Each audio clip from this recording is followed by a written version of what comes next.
अस्सलाम वालेकुम viewers, info with Anam में खुश आमदीद।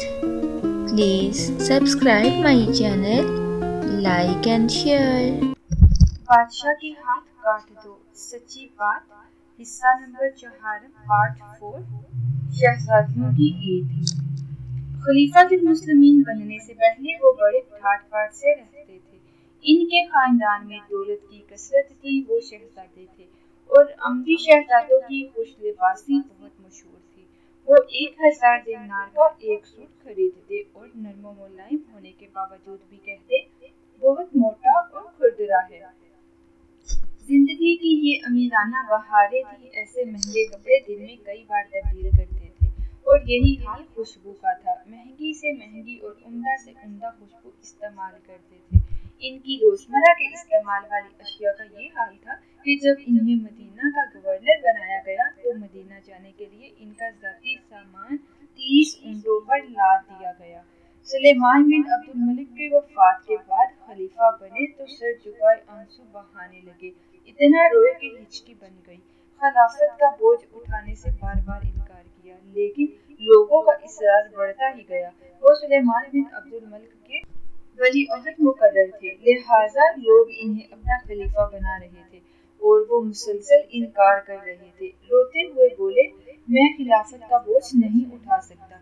इनके मुसलसल इनकार के बावजूद भी खिलाफत का भार इनके कंधों पर लाद दिया गया। खलीफा बने तो इनके लिए शाही सवारी लाई गई। सवारी देखकर टटक गए और परेशान कुन लहजे में बोले, ये क्या? गुलाम ने जवाब दिया, शाही सवारी। कहने लगे, इसे बैतुल माल में जमा करवा दो। साथ ही वो अपने खच्चर पर बैठे और दफ्तर चले गए। खिलाफत के अमूर निपटाने के लिए दफ्तर पहुंचे तो वहाँ शाही खेमा नस्ब था। शाहाना ठाट-बाट, कीमती पर्दे और उम्दा तकिए, पुरतकल्लुफ कालीन और साफ सुथरे गालीचे। गुलाम ने इन्हें हैरानो परेशान देखा तो कहने लगा, खलीफा यहाँ ममलिकत के काम निपटाते हैं। जवाब दिया, इन सब को भी बैतुल माल में जमा करवा दो।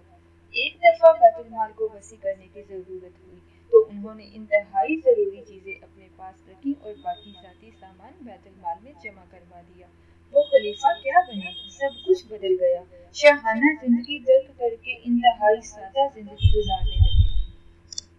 तर्ज़े जिंदगी ऐसा कि सिर्फ एक सूट ही पास रखते और उसी को धोकर पहनते रहते।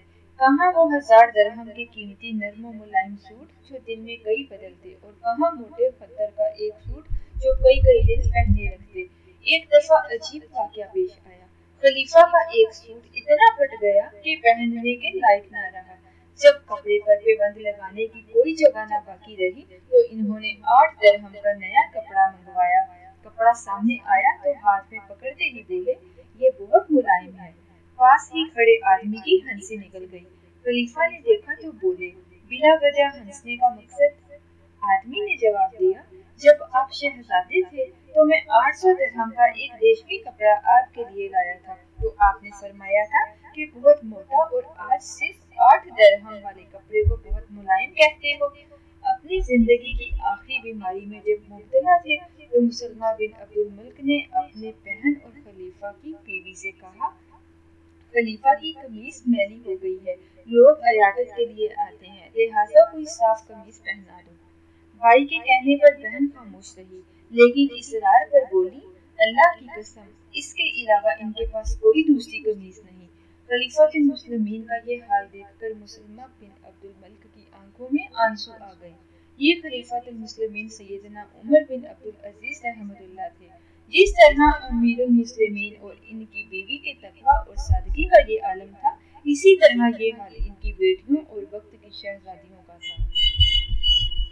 इनके कपड़े पे बंद लगे होते थे। एक दिन तो यूं हुआ कि किसी काम के लिए अपनी साहबजादी को आवाज दी। काफी देर गुजर गई लेकिन वो ना पहुंची तो बड़े परेशान हुए। दोबारा आवाज दी मगर वो ना आई। फिर आखिर उन्होंने काम निपटाया और कुछ देर बाद वो साहबजादी हाजिर हुई। पूछा, मेरे आवाज देने पर आप क्यों नहीं आई? साहबजादी ने कहा, मेरे पास मुकम्मल कपड़े ना थे। खलीफा ने सुना तो खुद ही खामोश हो गए। खलीफा की जिंदगी में ईद आई तो चंद दिन कबल इनकी बच्चियां बाप के पास आईं और बोली, अब्बा हजूर, ईद की आमद है, हमारी सहेलियां कपड़े बनवा रही हैं اور ہمارے تو پرانے کپڑے بھی پیوند رہتا ہے، کیا عید پر ہم نئے کپڑے نہیں پہنیں گی؟ شہزادیاں وقت کے خلیفہ سے سوال کر رہی تھی اور خلیفہ سر جھکائے خاموش بیٹھے تھے۔ دیر تک سوچنے کے بعد جواب دیا، جو کپڑے تم نے پہن رکھے ہیں انہیں دھو کر صاف کر لو اور عید کے روز پہن لینا۔ نہیں بابا جان، آپ ہمیں نئے کپڑے بنوا دیں، بچیوں نے ضد کرتے ہوئے کہا۔ خلیفہ نے فرمایا، میری بچیوں، عید کا دن اللہ تعالیٰ کی عبادت کرنے اور اس کا شکر بجا لانے کا دن ہے، نئے کپڑے پہننا کوئی ضروری تو نہیں۔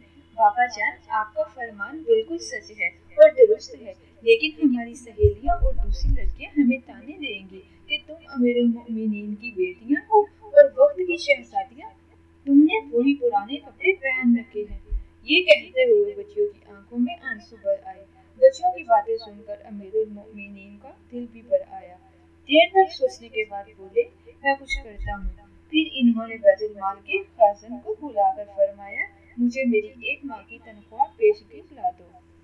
خازن نے عرض کیا کہ حضور، کیا آپ کو یقین ہے کہ آپ 1 ماہ تک زندہ رہیں گے؟ خلیفہ خاموش ہو گئے۔ خازن کی بات وجہ تھی، موت کی کسے خبر ہے کہ کب اور کہاں آ جائے۔ بولے، جزاک اللہ، تو نے بے شک عمدہ اور صحیح بات کی۔ خازن چلا گیا۔